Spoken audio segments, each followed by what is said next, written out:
Merci, monsieur le maire. Il est l'heure, oui. Il est 12h55.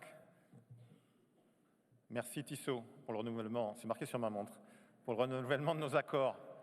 C'est important aussi, ça compte. Voici donc le parcours de la 111e édition du Tour de France.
Samedi 29 juin 2024, la journée promet d'être mémorable avant même le départ réel, puisque le peloton du Tour de France empruntera l'un des ponts les plus célèbres au monde, l'un des plus beaux, le Ponte Vecchio, puis se dirigera vers la place Bartali. Gino Bartali, immense champion, vainqueur du Tour de France, le seul à 10 ans d'intervalle avant et après la guerre, en 38 et en 48, mais qui était sans doute un homme plus grand encore, puisqu'il est juste parmi les nations et qu'il a caché une famille juive dans un appartement qu'il possédait après avoir œuvré comme passeur. Les coureurs du Tour de France s'élanceront donc pour une étape de 206 km qui passera aussi par les routes d'entraînement d'un autre champion transalpin, Gastone Nencini. La première étape sera musclée avec plusieurs côtes ou cols à franchir. Jamais une entame du Tour n'aura affiché un tel dénivelé, 3600 mètres, soit plus encore qu'au Pays Basque l'été dernier. Nous n'avons pourtant pas, avec Thierry Gouvenou, la volonté du toujours plus. Simplement, nous passons par les Apennins, épines dorsales de l'Italie, et par la République de Saint-Marin. Ne cherchez pas du plat par ici, il n'y en a pas. Nous rejoindrons ensuite Rimini, la plus grande station balnéaire d'Italie, au bord de l'Adriatique.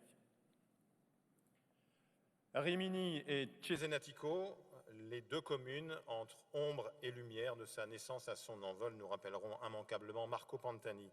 Un musée lui est d'ailleurs dédié dans sa ville natale. Nous débuterons notre grande traversée de l'Émilie-Romagne pour nous rapprocher de la France. Nous passerons par Imola et son célèbre circuit automobile, et par la route des championnats du monde de cyclisme 2020 aussi, où fut sacré Julien Alaphilippe.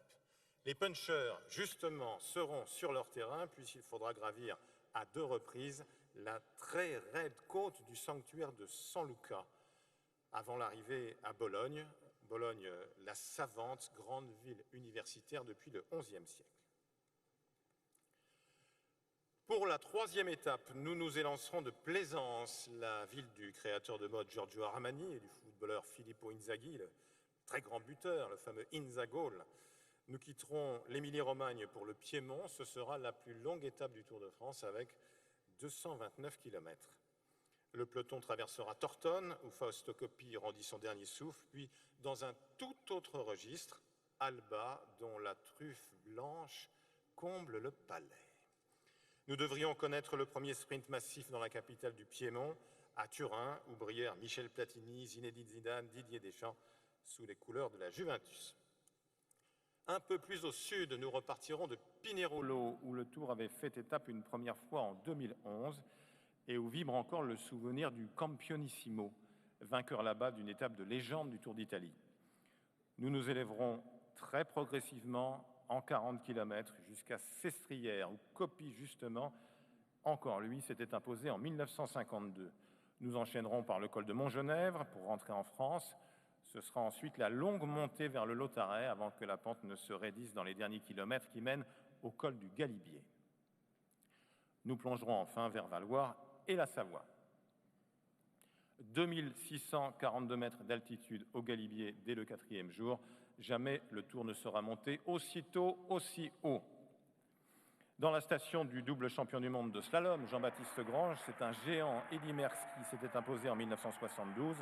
Merckx, co-recordman des victoires sur le Tour de France et sur le Giro.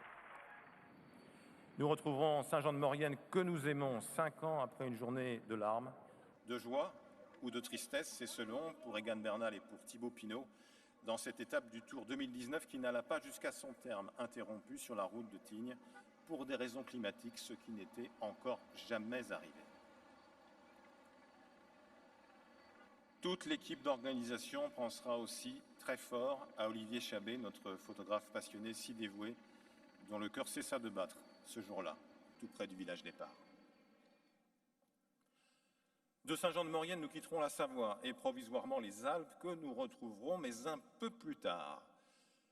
Direction la plaine de l'Ain dans le département du même nom. Les sprinteurs qui n'auront eu qu'une seule véritable occasion depuis le départ de Florence ne voudront pas laisser filer la victoire dans une commune qui abrite le siège de la Fédération internationale de boules, Saint-Vulbas, qui fut aussi ville-étape du Critérium du Dauphiné il y a quelques années. Nous repartirons de Mâcon, cité de Lamartine, sur les rives de la Saône. Nous serons au milieu des vignes pendant les 80 premiers kilomètres. Ce sera une étape toute plate sur les routes de Saône-et-Loire puis de la Côte d'Or. Nous traverserons des villages aux noms évocateurs, en tout cas pour les suiveurs: Chassagne-Montrachet, Puligny-Montrachet, Meursault. Les sprinteurs auront une deuxième occasion consécutive de briller à l'issue de cette étape qui se conclut par une très belle ligne droite finale très large à Dijon. Dijon, inscrite au parcours du Tour dès 1906, mais où nous n'avions plus fait étape depuis 1997. 2 coureurs s'étaient présentés détachés pour la victoire cette année-là, le néerlandais Bart Voskamp et l'allemand Jens Heppner. Ils la voulaient cette étape, ils la voulaient. Ils la voulaient tellement qu'ils furent l'un et l'autre disqualifiés pour sprint irrégulier et que le succès revint finalement à l'Italien Mario Traversoni. Oui, le plus rapide du premier groupe de poursuivants.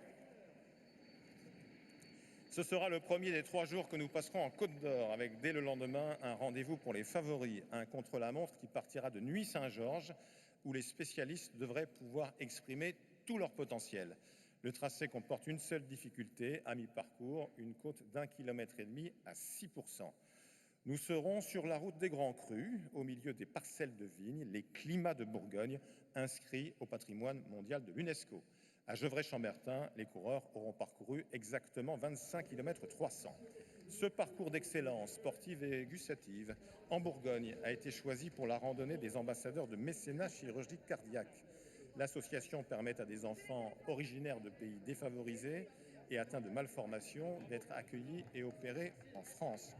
358 enfants ont ainsi été sauvés depuis le début de notre partenariat.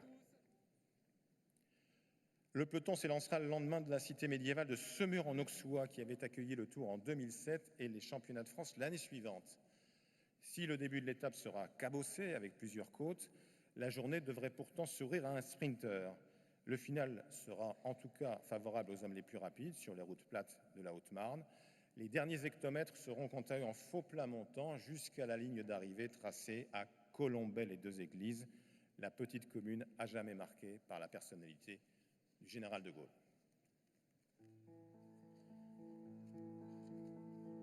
Et nous allons filer vers Colombey-les-Deux-Églises. Et tout à coup, dans la foule très nombreuse sur le bord de la route, grande surprise, le président de la République et Madame de Gaulle au milieu des villageois de Colombey. Alerté in extremis, M. Jacques Godet, directeur de la course, arrête le peloton. Les coureurs descendent de vélo. La plupart ôtent leur casquette dans un geste de respect et ils vont écouter, émus et éblouis, les félicitations et les vœux que le président adresse à Nencini, Gragzik et Darrigade qui sont au premier rang du peloton et à qui le président va donner une cordiale poignée de main. Le Tour de France vient de recevoir là son plus bel hommage et ce moment du Tour demeurera historique.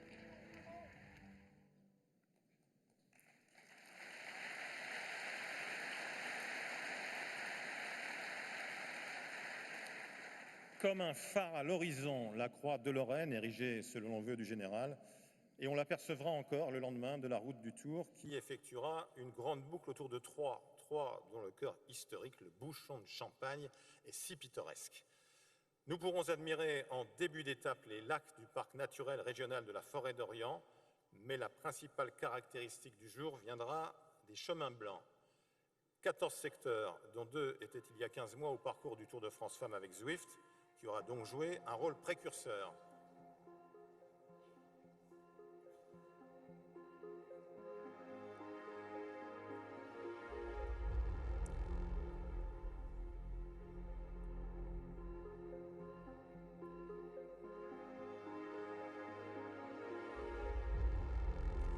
Il y aura au total 32 km entre vignes et champs et des secteurs très rapprochés les uns des autres dans le final de cette 9e étape tracée intégralement dans le département de l'Aube. Ils seront parfois précédés ou suivis de côtes pour un dénivelé total de 2000 mètres.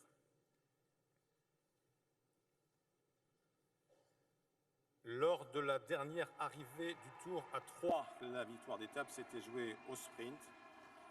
C'est le surpuissant champion allemand Marcel Kittel qui s'était imposé.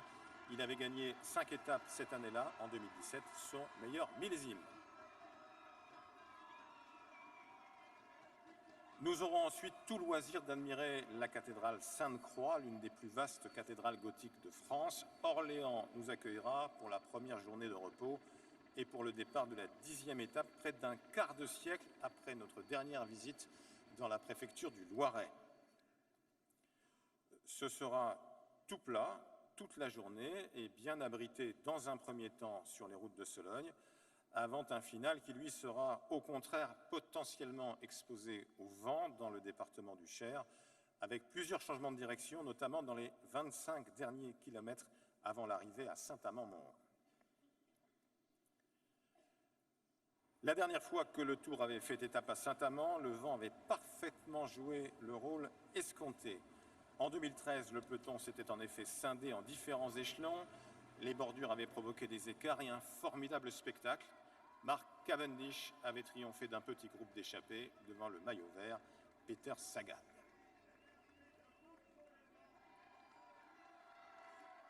Nous serons dans la station thermale d'Évaux-les-Bains au départ de la 11e étape pour des retrouvailles, là encore, mais avec la Creuse cette fois. Le département espérait notre retour depuis 20 ans.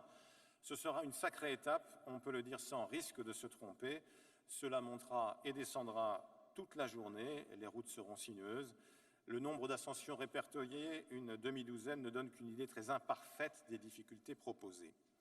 Les coureurs trouveront les pentes les plus sévères dans les 50 derniers kilomètres, d'abord en montant vers Néronne, puis vers le Puy-Marie, au pas de Pérol, et enfin dans le col de Pertus.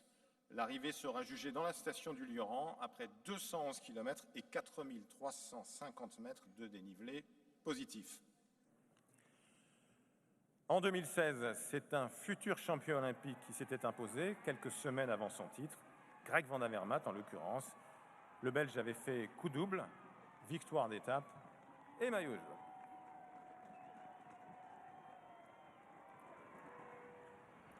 Au pied des monts du Cantal, nous repartirons de la préfecture du département, Aurillac, capitale historique de l'industrie du parapluie. Des parapluies, justement, utilisés il y a quelques années pour relayer le message de la sécurité routière. La route se partage. Quand je double un cycliste, je m'écarte. Un message toujours ô combien d'actualité. Le Tour était arrivé 2 fois, quasiment coup sur coup, à la fin du siècle dernier, à Villeneuve-sur-Lot. Et puis plus rien, le Jamais 2 103 sera pour le 11 juillet prochain. Le lendemain, nous remonterons aux origines d'un mythe, celui du pédaleur de char, né après la victoire en solitaire du Suisse Hugo Koblet à Agen. Chronomètre au bras et peigne dans la poche pour se recoiffer, Koblet se distinguait par son élégance. Hugo, c'était la classe. Au départ de la préfecture du Lot-et-Garonne, le peloton empruntera de belles routes en balcon. Nous traverserons le département du Gers avant d'arriver dans les Pyrénées-Atlantiques. La 13e étape du Tour devrait offrir une nouvelle occasion aux sprinteurs, mais le peloton pourrait perdre des unités dans les côtes de la fin de parcours avant d'atteindre Pau, où tous les types de coureurs ont pu triompher, grimpeurs, rouleurs, baroudeurs et désormais plus souvent sprinteurs comme en 2018. Les Français s'étaient offert un très rare doublé dans ce type d'arrivée massive avec Arnaud Démare vainqueur devant Christophe Laporte qui a reçu hier des mains de Bernard Hinault le vélo d'or du meilleur coureur français pour 2023. C'était le premier doublé français au sprint depuis 40 ans. À Pau, les géants du cyclisme ont laissé leur empreinte dans un musée à ciel ouvert au cœur de la ville. La capitale du Béarn, cité royale où naquit Henri IV, dévoile à l'horizon le terrain de prédilection des grimpeurs. Triptyque sélectif au menu dans les Hautes-Pyrénées pour la 14e étape. Dans l'ordre, l'emblématique Tourmalet, puis une ascension que la route d'Occitanie nous avait fait découvrir il y a quelques années, la si jolie Ourquette dans 6 ans. Enfin, la dernière montée qui sera décisive pour atteindre le Plat d'Adet sur la commune de Saint-Lary-Soulan. Dénivelé positif 3900 mètres jusqu'au Plat d'Adet, là où Raymond Poulidor avait signé 50 ans plus tôt sa dernière victoire d'étape sur le Tour.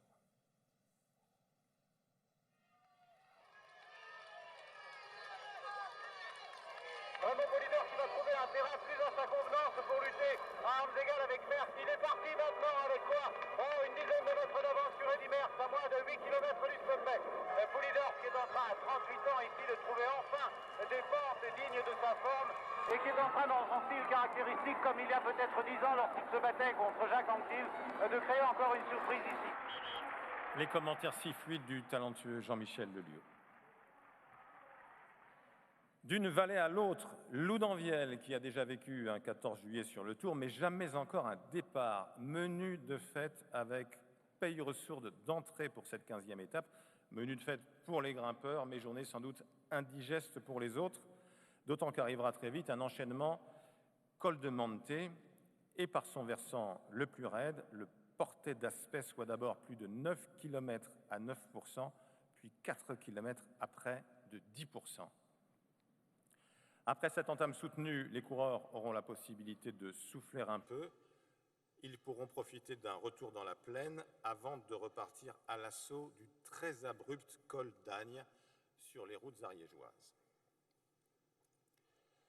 Il leur faudra ensuite plonger dans la vallée, effectuer une jolie traversée du magnifique Couserans jusqu'au pied de l'ascension finale, près de 16 km à 8% de moyenne pour atteindre le plateau de Beille. Avec 4850 mètres, le dénivelé du jour sera le plus important du Tour. Le plateau de Beille, que nous n'avions plus fréquenté depuis bientôt 10 ans, a vu de très belles joutes. En 2011, par exemple.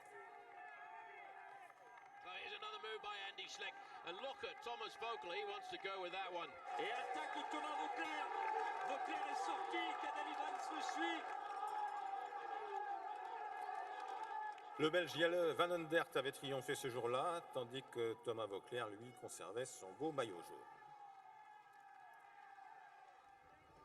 Nous passerons la seconde journée de repos entre Lagune et Garrigues, au cœur de Gruissant. Dans le vieux village de pêcheurs, les ruelles s'enroulent autour de la tour Barberousse, dernier vestige de l'ancienne forteresse. Gruissant découvrira le Tour 7 ans après avoir accueilli la Vuelta. Nous irons du département de l'Aude jusqu'au département du Gard. Les sprinteurs feront tout pour garder en ligne de mire la victoire et les échappées, mais en toute fin d'étape, le Mistral pourrait chambouler bien des plans avant l'arrivée à Nîmes. Nîmes, la romaine, au patrimoine antique exceptionnel, théâtre d'un superbe grand départ du Tour d'Espagne en 2017. Pour une première étape à l'époque qui reliait Nîmes à Gruissant, ce sera cette fois-ci l'inverse, Gruissant-Nîmes.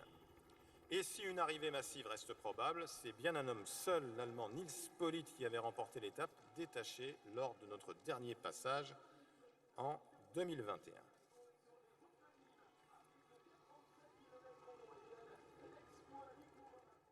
À ce rythme, il faudra bientôt considérer Saint-Paul-Trois-Châteaux comme un classique du Tour. La commune de la Drôme nous accueillera en effet pour un 5e départ en une douzaine d'années seulement.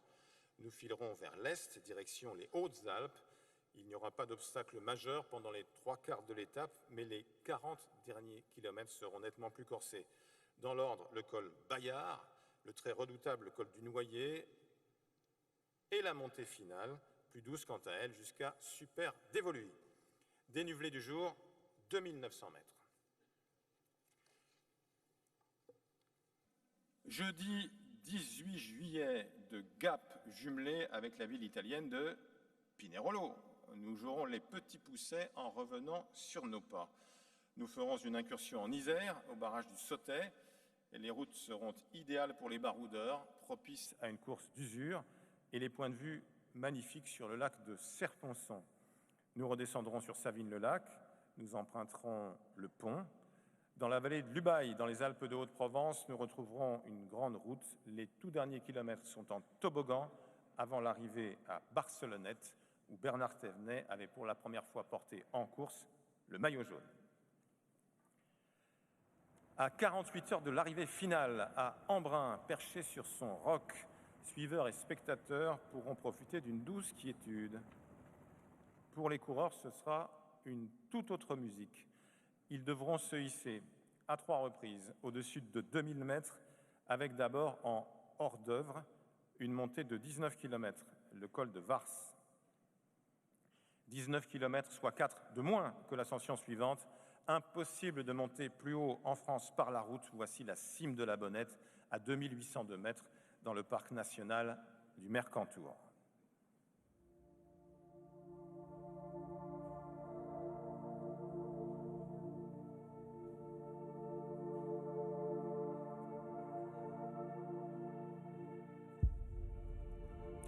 La route a été construite au tout début des années 60. Il s'agissait à l'époque de battre un record, de détrôner l'Iseran et ses 2770 mètres. Dès 1962, Jacques Godel inscrit au tracé du Tour. À cette altitude, il fallait un aigle pour survoler la cime. Il vint d'Espagne, de Tolède. Bahamontes, dans son style très caractéristique, qui hoche la tête, passe entre des murailles de glace. La route est étroite, gravillonneuse, sinueuse. Il fait une chaleur torride. Toujours Bahamontes qui mène très vite et qui continue vers le sommet où il va passer, bien sûr, premier. Federico Bahamontes, premier coureur espagnol vainqueur du Tour en 1959 et qui nous a quittés cet été.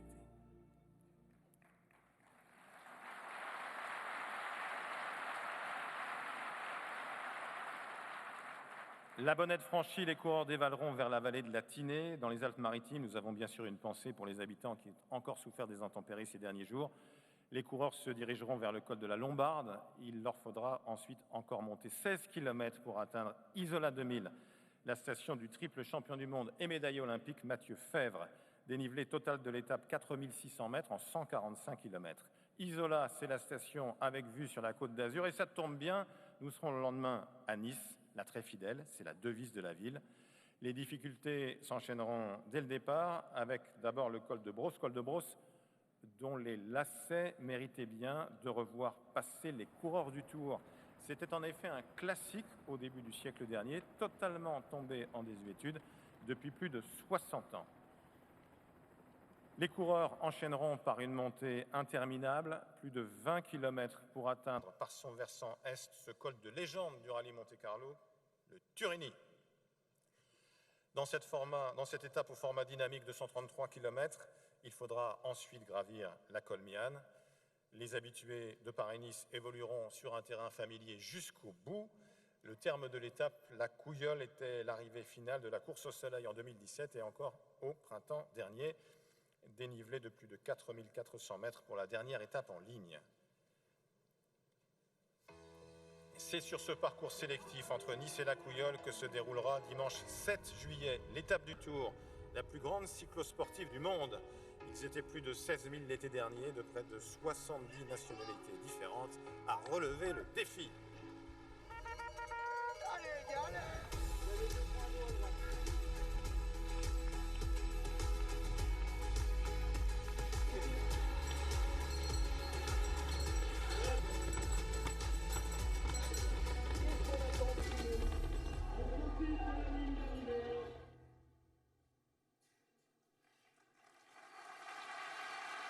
Et si rien n'était joué à Monaco, au départ de la dernière étape, c'est le vœu que nous formulons avec le prince Albert II. La rampe de lancement du chrono sera installée devant l'Automobile Club, sur la grille de départ du Grand Prix de Formule 1, comme en 2009 lors du grand départ de la Principauté, où se trouve le siège d'une très belle organisation, Peace and Sport, la paix par le sport. Les coureurs effectueront un aller-retour avenue de la Princesse Grasse avant de prendre de la hauteur. Le dénivelé positif de ce dernier rendez-vous est de près de 700 mètres et après avoir atteint la Turbie, alors que les points de vue seront sublimes sur la Méditerranée, il faudra encore monter jusqu'au col d'Aise. Les temps de passage nous donneront de précieuses indications. Vivrons-nous un grand renversement comme cela s'est produit à plusieurs reprises le dernier week-end du Tour? Cela aurait de l'allure assurément pour fêter les 90 ans du contre-la-montre.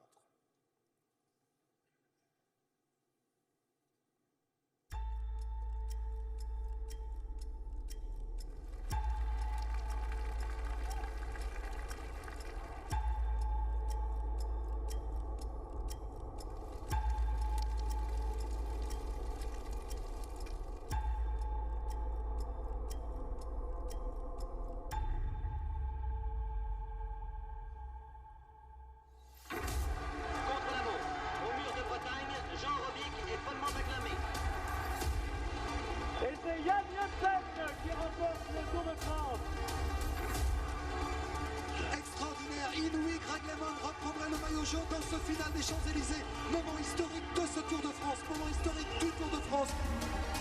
Stop, 2,58 pour 8 secondes. Laurent Fignon a perdu le Tour de France. Laurent Fignon a perdu le Tour de France.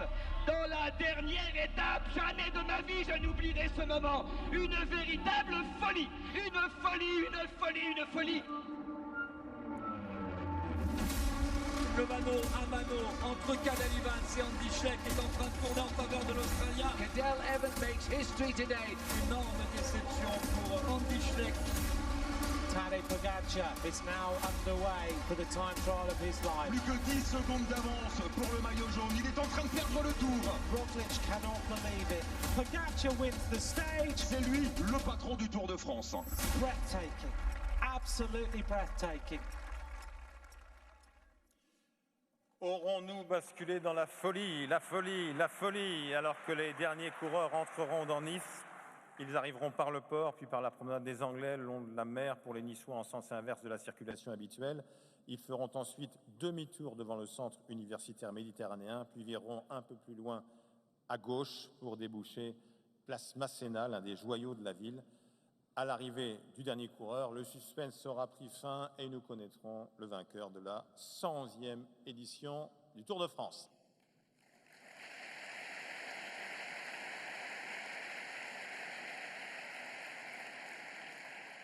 De Florence à Nice, le Tour 2024 comprendra 21 étapes d'un parcours de 3492 km, tracé dans 4 États, l'Italie, la République de Saint-Marin, la Principauté de Monaco et la France. 7 régions et 30 départements seront traversés. Le Tour comptera 4 arrivées au sommet, 27 cols répertoriés en deuxième catégorie, première ou hors catégorie, soit 3 de moins qu'en juillet dernier. Mais il y aura 25 km au-dessus de 2000 mètres d'altitude. Il y aura 8 étapes de plaine, 4 étapes accidentées, 7 étapes de montagne, 2 contre-la-montre individuelle. 12 villes ou sites étapes seront inédits. Les bonifications des points bonus seront distribués à 4 reprises, le 2e jour, le 4e jour, à la 11e étape et à la 17e. Le Tour, ce sont des maillots et des classements. Le maillot jaune, d'abord, symbole du Tour de France, qui est parrainé par LCL depuis 1987. Un maillot si emblématique qu'il peut changer une vie. Bravo Merckx!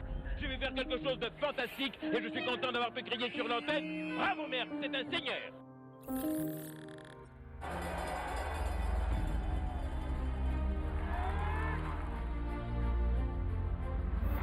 Imágenes increíbles. Christopher Froome à Pierre, c'est une image absolument.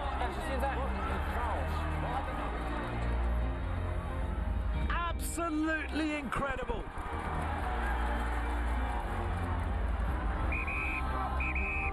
Look at the speed of the yellow jersey. Qu'est-ce qu'il va faire le maillot jaune? Vingegaard attacks. C'est beau, hein, un maillot jaune de tout seul, c'est beau. You're watching a moment in history.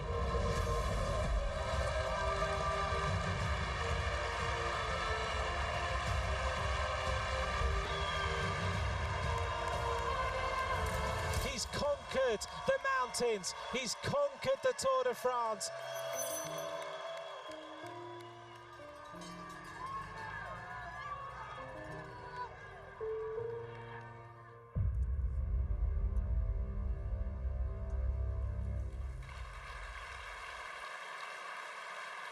Le voilà, ce nouveau trophée du maillot jaune LCL. Un maillot jaune tout seul, c'est beau, disait Laurent Jalabert, je vous le confirme. Le maillot vert, très beau lui aussi, créé en 1953 pour le cinquantenaire du Tour, qui est l'apanage de Skoda depuis 2015, c'est Jasper Philipsen, qui en est le dernier lauréat avec au passage 4 victoires d'étape.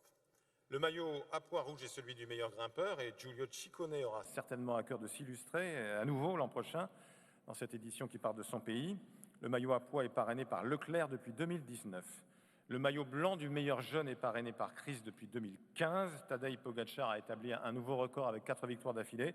Il y aura forcément un autre lauréat l'an prochain puisque le Slovène va dépasser la limite d'âge pour cette catégorie. Continental accompagnera en 2024 la victoire d'étape pour la 6e année consécutive. Le département des Hauts-de-Seine sera à nouveau le partenaire du classement par équipe, le 92. Et le prix de la combativité sera parrainé par Century 21. C'est le Belge Victor Kampenaerts qui a été désigné super combatif cet été.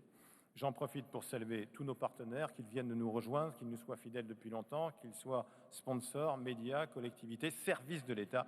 N'hésitez pas à les applaudir, n'hésitez pas à vous applaudir.